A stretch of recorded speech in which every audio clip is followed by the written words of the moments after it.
अध्ययन का विषय है। साथियों, मैं हमेशा मानता हूं कि ईश्वर ने मुझ पर कई कृपा रही है और ईश्वर की कृपा का ही कारण होगा शायद कि मुझे भी उस भूकंप के समय विशेष रूप से कच्छ के लोगों की सेवा करने का ईश्वर ने अवसर दिया। इसे संयोग ही कहेंगे कि भूकंप के अगले साल बाद जब राज्य में चुनाव हुए तो जिस दिन नतीजे आए वो तारीख भी 15 दिसंबर थी और आज 15 दिसंबर है। कोई कल्पना नहीं कर सकता था कि इतने बड़े भूकंप के बाद यहां पर हमारी पार्टी को लोग आशीर्वाद देंगे। बड़ी नकारात्मक चर्चा चल रही थी, लेकिन उस चुनाव में जब 15 दिसंबर को रिजल्ट आया तो देखा कच्छ ने जो प्यार बरसाया, जो आशीर्वाद दिए, वो आज भी उसी परंपरा चल रही है। आज भी देखिए आपके आशीर्वाद। वैसे साथियों, आज 15 दिसंबर की तारीख के साथ एक और संयोग जुड़ा हुआ है। शायद कई लोगों के लिए जानकारी सुखद आश्चर्य होगा। देखिए, हमारे पूर्वज भी कितनी लंबी सोच रखते थे, कितने दूर का सोचते थे। आजकल कभी कभी नई पीढ़ी की सोच वाले लोग पुराना सब निकम्मा है, बेकार, ऐसी बातें करते हैं ना। मैं एक घटना सुनाता हूं। आज से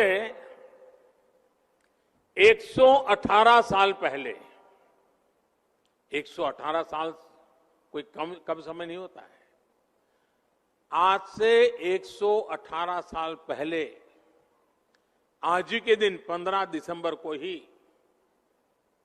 118 साल पहले 15 दिसंबर को अहमदाबाद में एक इंडस्ट्रियल एग्जीबिशन का उद्घाटन किया गया था उस जमाने में।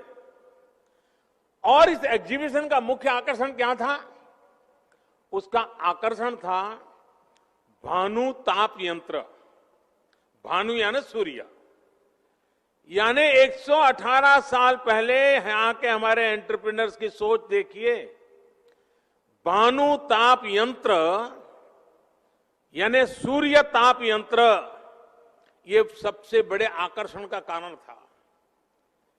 यानी भानु ताप यंत्र यानी सूर्य की गर्मी से चलने वाला यंत्र, और एक तरह से वो सोलर कुकर की तरह उन्होंने विकसित किया था 118 साल पहले। आज 118 साल बाद, आज 15 दिसंबर को ही सूरज की गर्मी से चलने वाले इतने बड़े रिन्यूएबल एनर्जी पार्क का उद्घाटन हो किया गया है। इस पार्क में सोलर के साथ साथ पवन ऊर्जा दोनों से करीब 30,000 मेगावाट बिजली पैदा करने की क्षमता होगी। इस रिन्यूएबल एनर्जी पार्क में करीब करीब 1.5 लाख करोड़ रुपए का निवेश होगा। सोचिए, रेगिस्तान की कितनी बड़ी भूमि का सदुपयोग होगा। सीमा के साथ पवन चक्कियां लगने से सीमा सुरक्षित भी और अधिक बेहतर होगी। आम लोगों का बिजली का बिल कम करने के लिए जिस लक्ष्य को लेकर के देश चल रहा है, उसे भी मदद मिलेगी। इस प्रोजेक्ट से किसानों और उद्योगों दोनों को बहुत बड़ा लाभ होगा। और सबसे बड़ी बात, इससे प्रदूषण कम होगा, हमारे पर्यावरण को भी लाभ होगा। इस रिन्यूएबल एनर्जी पार्क में जो बिजली बनेगी वो प्रति वर्ष 5 crore ton carbon dioxide 5 crore ton carbon dioxide emission उसको रोकने में मदद करेगी। और ये जो काम होने वाला है, अगर उसको पर्यावरण के हिसाब से देखना है तो ये काम करीब करीब 9 करोड़ पेड़ लगाने के बराबर होगा। 9 करोड़ पेड़।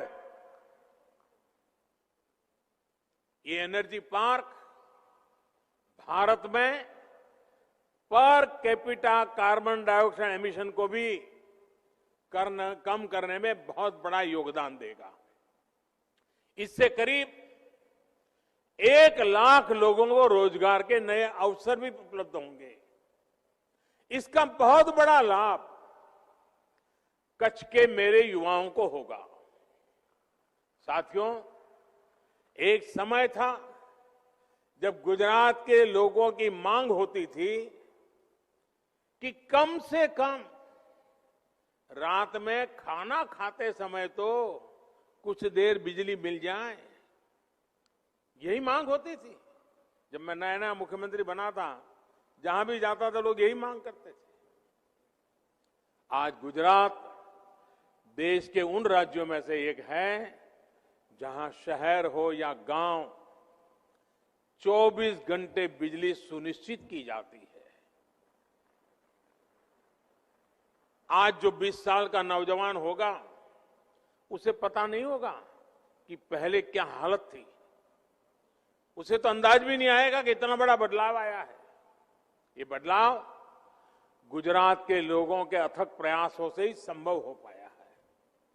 अब तो किसानों के लिए किसान सूर्योदय योजना के तहत अलग से पूरा नेटवर्क भी तैयार किया जा रहा है। किसानों को रात में सिंचाई की मजबूरी ना हो, इसके लिए विशेष लाइनें बिछाई जा रही है। भाई और बहनों, गुजरात देश का पहला राज्य है जिसने सौर ऊर्जा को ध्यान में रखते हुए नीतियां बनाई, निर्णय लिए।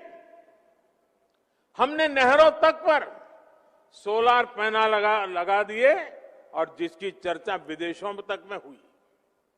मुझे याद है जब गुजरात ने सोलर पावर को बढ़ावा देना शुरू किया तो ये भी बात आई थी कि इतनी महंगी बिजली